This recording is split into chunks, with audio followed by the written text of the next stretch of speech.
É presa uma quadrilha que roubava casas de alto padrão em São Paulo e no interior. Trabalhamos aí de modo muito intenso todo esse tempo e verificamos o modo de agir desses criminosos, em razão deles ocuparem aí um emprego normal, né, às vistas da sociedade. Eles tentavam afastar qualquer suspeita que pudesse recair, tanto as pessoas que convivem aí com eles, como familiares e amigos próximos. Eram 6 horas de uma tarde de julho, quando pai, mãe e filha chegavam em casa. Os criminosos estavam dentro do imóvel com os pertences da família nas mãos e prontos para fugir. O bando tentou render as vítimas, mas o empresário que dirigia o carro deu ré e conseguiu fugir. Mesmo assim, este bandido que dava cobertura e estava armado com um fuzil tentou atirar na família. Por sorte, o carro não foi atingido. Antes de escapar com os comparsas, esse outro criminoso também disparou para o alto. O bandido que aparece com um fuzil na mão e atirou em direção à família é um dos presos. Os 3 já foram reconhecidos por vítimas do bairro e do interior de São Paulo. Ele pega e dispara tiro de fuzil na direção do carro. Olha lá, ó, esse momento aí, ó, tá vendo? Ó, esse momento ele disparando o tiro de fuzil. Se esse gordão, que nem eu, se ele tá ali na garagem, quando o cara deu a ré, ele mete fogo no para-brisa do carro e eu não sei se esse carro tem blindagem para aguentar bala de fuzil. A maioria não tem.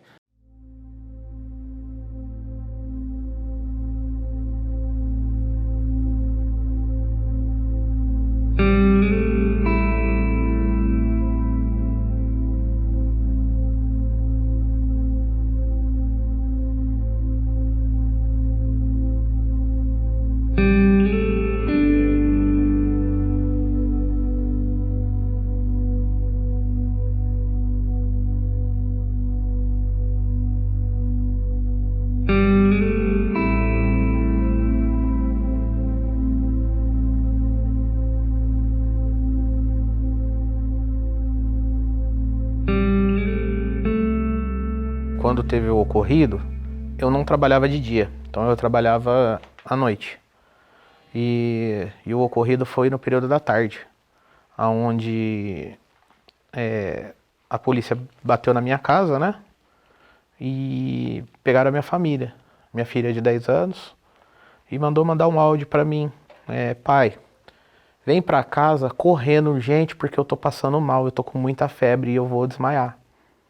Então, você, como pai, ouve um áudio daquele e na hora eu tinha saído para fazer alguma coisa. Corri para casa. Quando eu corri para casa não era nada daquilo, era a Polícia Civil do Estado de São Paulo que entrou na minha casa, pegou a minha família, minha filha de 10 anos e eles apontaram o fuzil para uma criança de 10 anos de idade. Eu levantei a mão, ele falou que eu estava preso, que a casa caiu e que não tinha acerto. Só que o cara que ele começou a falar isso, eu falei, cara, você pregou o cara errado. Eu não sou bandido, eu não sou ladrão. E aí nisso ele começou, não, tá preso, tá aqui as provas, você foi reconhecido pela vítima. Na hora eu não tava entendendo. Porque o cara que rouba sabe o porquê que ele tá sendo preso. Mas o cara que não rouba e é trabalhador, então eu fiquei sem chão. Eu fiquei sem entender. Na minha cabeça os caras estavam pegando um cara errado e logo ia esclarecer e acabou. Né? Mas não foi dessa maneira que aconteceu.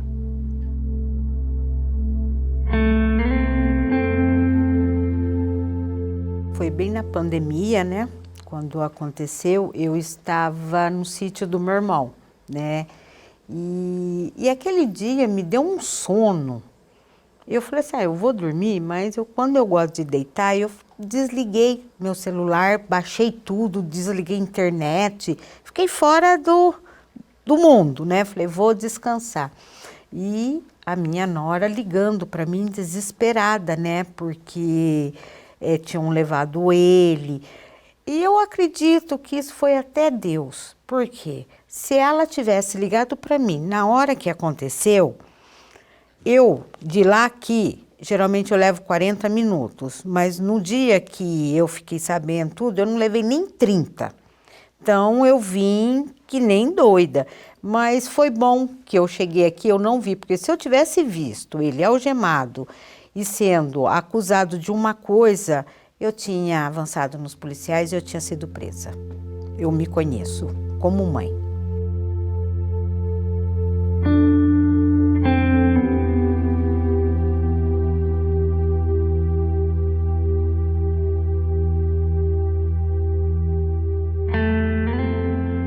Cara, a minha revolta maior, se você quer saber, é o que eles fizeram com minhas filhas. Essa daí é a minha revolta maior. Independente se eu sou culpado ou deixa de ser, cara, independente, você acha que a família de alguém tem que pagar pelo erro de outro? Apontar o fuzil para uma criança de 7 anos, eu não aceito mesmo. Isso é uma coisa que me dói todos os dias. É uma coisa que eu nem comento muito, mas tô até falando aqui. Isso é algo que me tortura um pouco, até hoje. Eu tinha avançado nos caras. É o que eu falo, olha, Deus, ele faz tudo certo. Eu não estava lá. Porque Deus me conhece, Deus sabe como eu sou. Eu brigo. Eu não tenho medo. Se é homem, se é polícia, eu não tenho medo. Eu enfrento.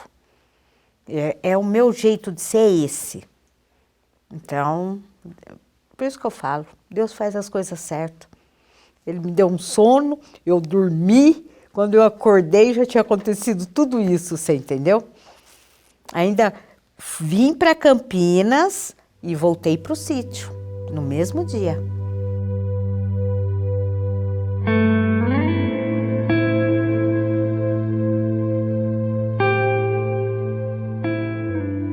Cara, quando eu cheguei numa cela 11 e pouco da noite, tinha uns caras já presos, mais ou menos uns 15 na cela. E uma cela pequena. Uma cela pequena, tinha uns 15. Só que quando você chega, os presos te tratam bem. Ô, tudo bem, tal, tal. É da onde? Primeira coisa que te perguntam, de onde você é. Aí eu falei que sou de Campinas. Tem algum problema na rua? Você mexe com coisa errada? Não. Aí você tem que explicar algumas coisas que acontecem. Né? Por exemplo, você tem dívida com alguma facção? Você é de alguma facção? Eu falei, cara, como que eu não sou de facção nenhuma, porque nem bandido eu sou. Aí expliquei, quando você não é bandido, você é um cara neutro na cadeia. Tipo, ninguém mexe com você, você fica na sua e acabou. Aí eu cheguei lá, pelo contrário, eles são unidos. Arrumaram uma toalha pra mim tomar um banho, uma escova de dente nova, e uma roupa ali, e ali você fica, cara. E a primeira noite eu nem consegui dormir.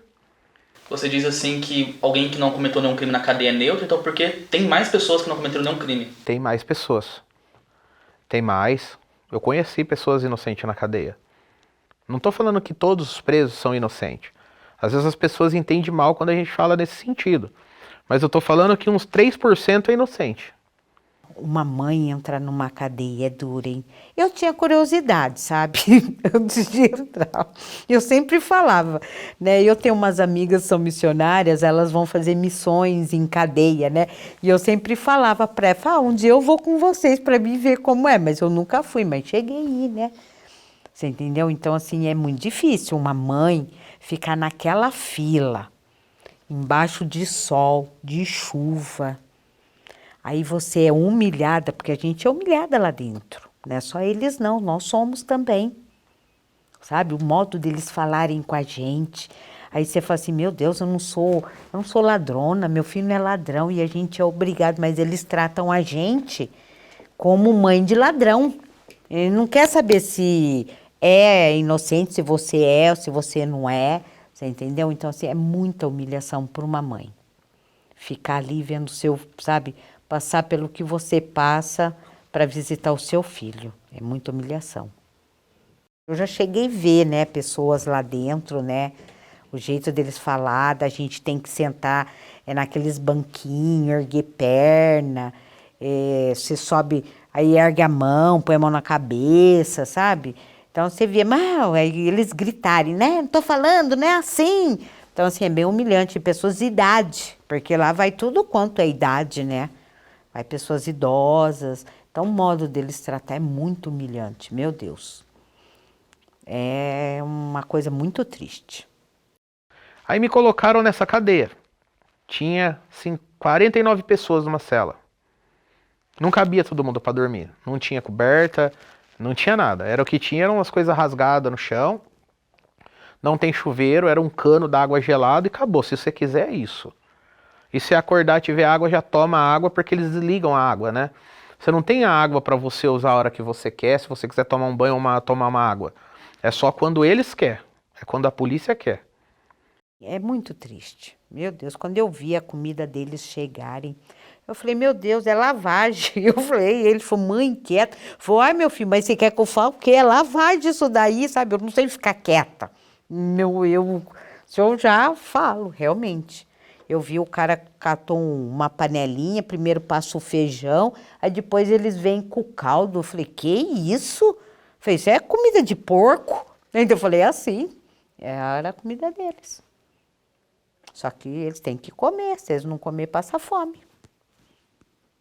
E por isso que eu mandava as coisas para ele, toda semana. E isso daí é que nem eu tinha uma colega falar para mim, ó, Rosa, se é meu filho, eu não tenho essa condição que você tem. Eu falei, não é questão de condição. Eu falei, a gente se vira. E eu nunca pedi nada para ninguém, não. Eu mesma ia no mercado, comprava tudo. E para, no começo, você aprender a mexer, de colocar, porque você tem que pôr tudo lá dentro, arrumadinho, é o que eles querem. E quando eles mandam de volta o jumbo, eles não aceitam? Tinha coisa que não podia mandar? Não, eles nem abriram, eles mandam de volta, eles cismam com alguma coisa.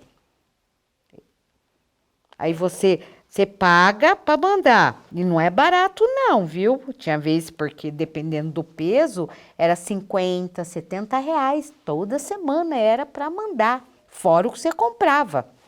Aí você tinha que comprar papel para embrulhar, tinha que comprar fita, é difícil. Tem uma coisa que hoje eu tenho implicância, às vezes se fala perto de mim, acho que eu perco até a linha. Por quê? Não sei se você já ouviu falando que o povo fala assim, não, preso tá lá e come bem. Alguém já deve ter ouvido isso. É mentira isso aí. Cara, é um pão de manhã com meio copo de leite. Acabou.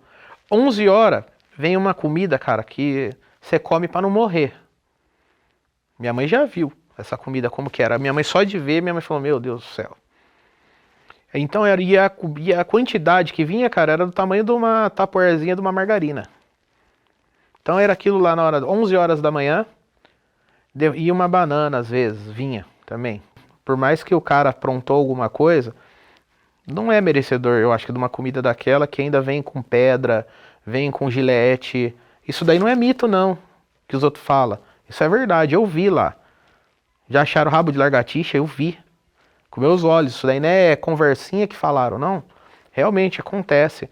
O feijão vem estragado, tem que devolver a marmita de tudo. Ninguém come.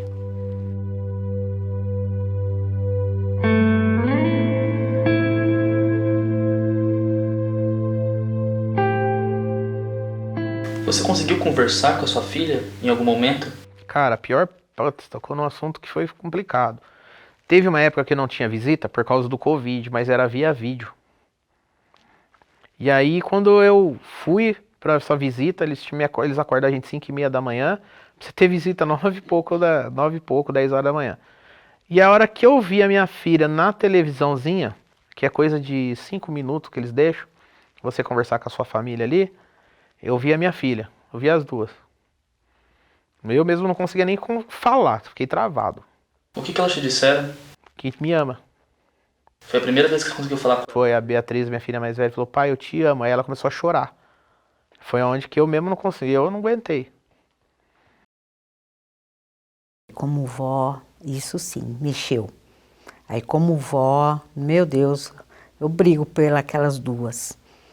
Nossa, elas mexeram comigo.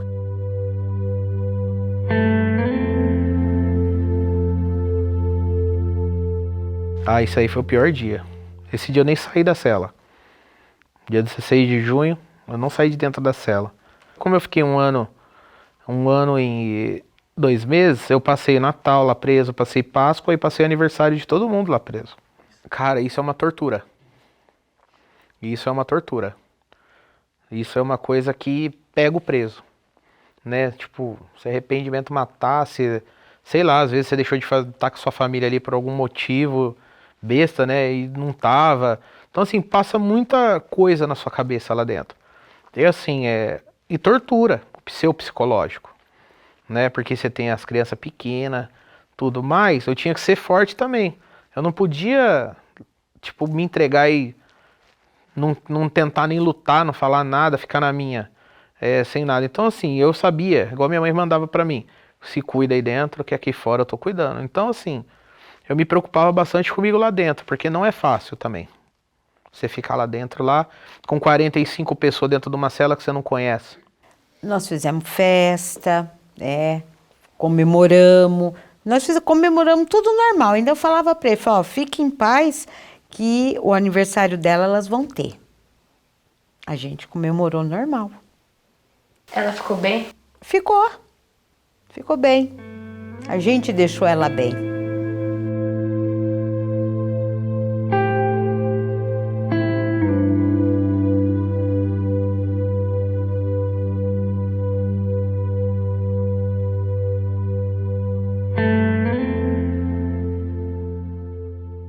Muita gente fica me perguntando, sim, quando sabe da história de verdade. E de ter passado no Datena é onde que dá a repercussão que todo mundo quer saber, né? Esses dias eu fui num posto de gasolina, abasteci e eu me surpreendi. O frentista olhou pra mim e falou, você não é o cara que passou no Datena? E ele achava que você era o criminoso. Não, quem assiste e não me conhece acha que eu sou o cara. Aí eu já olhei pra cara dele e perguntei, sou eu, qual que é o problema? Se tem alguma coisa com a minha vida? Porque as pessoas têm mania, né, de querer cuidar um pouco da sua vida, de querer saber. Esse cara, ele tava trabalhando, ele não tinha nem que me perguntar isso daí, não é problema dele? Então, dependendo de quem me pergunta, eu não respondo. Você ainda é considerado um criminoso por muita gente. Por muita gente eu sou criminoso, e muita gente, por muita gente sim, e por muita gente não. Quem me conhece já sabe que não era eu.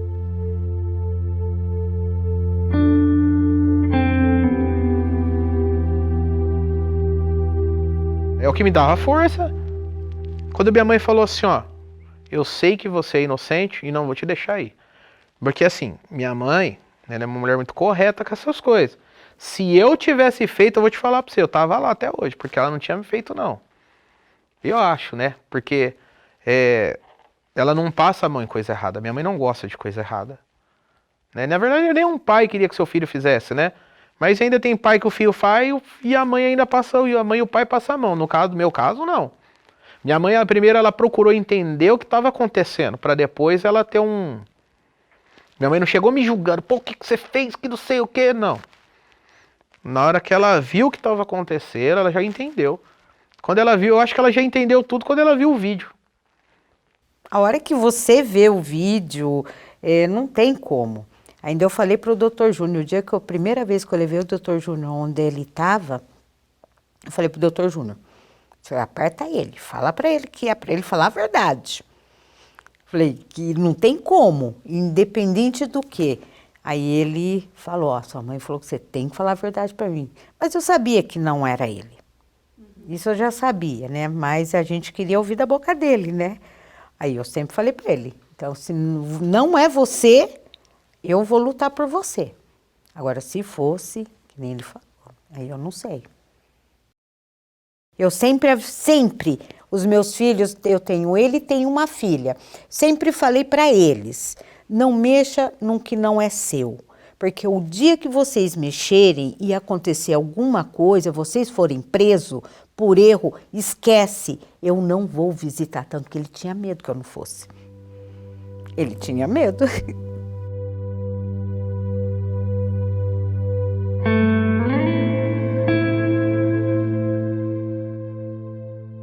Eu não consegui nem assistir direito a primeira vez, quando ele começou a falar, sabe?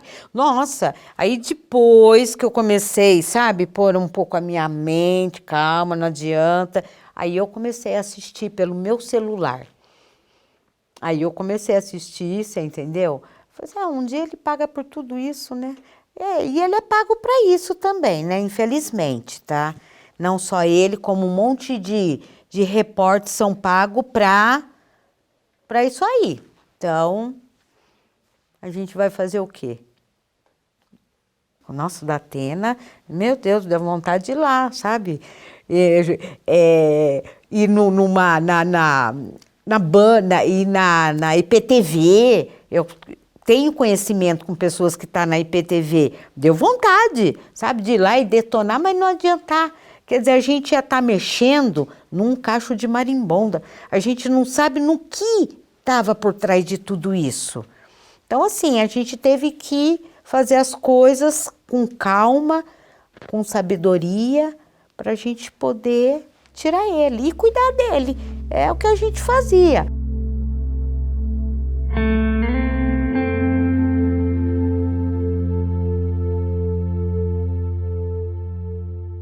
Quando ele saiu, nem nós acreditamos. Sabe, era uma coisa que a gente ficava naquela. Ainda o doutor, eu sempre falava, as pessoas falavam para mim assim, né? Ah, mas seu filho não vai sair. Eu falei, vai. Ele vai sair na hora certa, no tempo certo. Falei, não é no nosso tempo. Eu falei assim, na hora certa o doutor Júnior vai dar a tacada dele. Foi o que ele fez. Ele falava para mim, Rosa, não é a hora ainda. Não é a hora, não é a hora. A hora que foi a hora certa, ele mandou e foi aonde cantou a liberdade dele.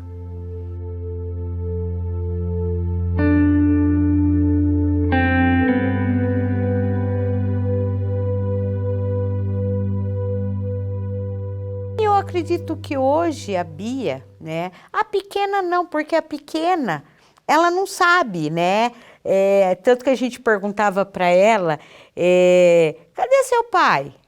Aí ela falava, a Laurinha, né? Meu pai foi para a China. Você entendeu? Então, assim, ela não sabia. Eu falei, gente, daqui a pouco a coitadinha não vai nem mais lembrar que tem pai, porque ela acho que não tinha nem 2 anos quando ele foi preso. Então, assim, ela era muito pequenininha. Agora, a grande não. A grande já era entendida, né? Então, tanto que a grande tem medo do pai. Sumir, sabe, preso, ela tem medo. E hoje ela é agarrada a ele. E hoje eu vejo a Bia, ela deu, sabe, graças a Deus, a gente, né, conversou muito com ela e a gente tenta, né, levar bastante para brincar e nunca a gente fica falando disso. A gente não comenta mais disso em casa. Então, ninguém comenta isso. Nem ela e ninguém. Você entendeu? Então, assim, eu acho que hoje ela está tirando de letra, a Bia. E a Laurinha não tem. A Laurinha não tem que falar, né, tadinha? Ela era pequenininha, então ela não tem lembrança. Graças a Deus.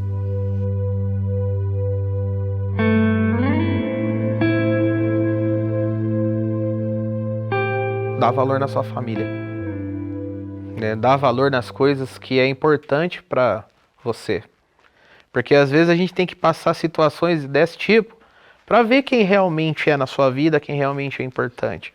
Talvez nos dia a dia a gente esquece daquelas pessoas que realmente querem o seu bem e se importa com quem não merece. Então, assim, se for para mim falar algo de aprendizado, dê valor à sua família, né? Dá valor na sua vida e dá valor à sua liberdade, porque quando você cai lá, você não imagina como é não ter a liberdade.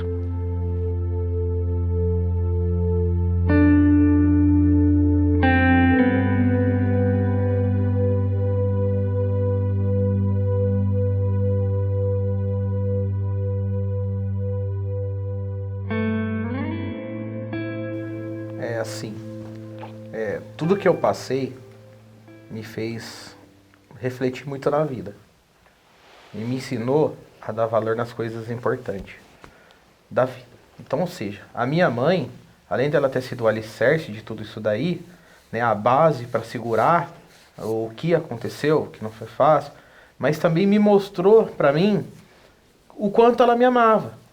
Porque fazer o que ela fez, né, de acordar 4 horas, de lutar, de correr atrás, cuidar das minhas filhas, fazer tudo o que ela fez, ela não fez só por causa das crianças, ela fez por amor à família dela. Porque a família da minha mãe sou eu, minha irmã e as crianças.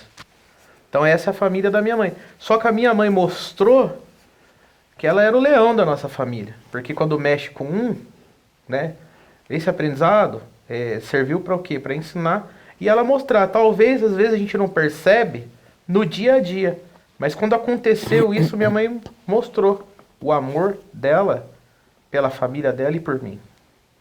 Né? Porque o que a minha mãe fez, não sei se toda mãe faria. Né? Eu sempre agradeço ela, né, por tudo. Sempre, quando eu toco no assunto, eu falo dela como a primeira pessoa narrada por mim. quando eu vou falar sobre esse caso, é minha mãe em primeiro lugar. Tem pessoas que não gostam, às vezes, que eu falo sempre, minha mãe. Não, não foi só sua mãe, não, mas a minha mãe foi a base de tudo para eu estar aqui hoje conversando com vocês. Então, assim, eu percebi o amor que ela tem é infinito por nós. Né? Então, assim, eu vi que ela não mediu fronteiras, nada, para poder me tirar daquele lugar. Então, assim, o que eu aprendi com tudo isso, dê valor naquilo que é importante para sua vida. E minha mãe é a coisa mais importante que eu tenho, junto com as minhas filhas. Muitas vezes, né, eu não demonstro. Eu já sou mais durona, né? Não sou muito de ficar, ai, meu filhinho, sabe? Não sou muito não, né? Então, tanto que eles até muitas vezes me questionam isso, né? O meu jeito, né? Mas é que eu falo, mas mal eles sabem como eu sou por dentro. Você entendeu? Então, assim, isso que eu fiz por ele, eu faria de novo. O amor que eu tenho pelos meus filhos, meu Deus do céu, eu brigo por eles. Eu brigo. Isso daí não importa quem. Eu brigo por eles, né? Então, é uma paixão, é um amor. Então, assim, hoje ele viu, ele cobrou já muito isso de mim. Nossa, você não gosta de mim, você não sei o quê. Não, é meu jeito de ser esse, sabe? Eu sou meia fria, mas na hora de agir, de fazer, eu faço. E eu amo meus filhos, pelo amor de Deus, nossa. Meus filhos é tudo pra mim. Os filhos, as minhas netas, meu Deus.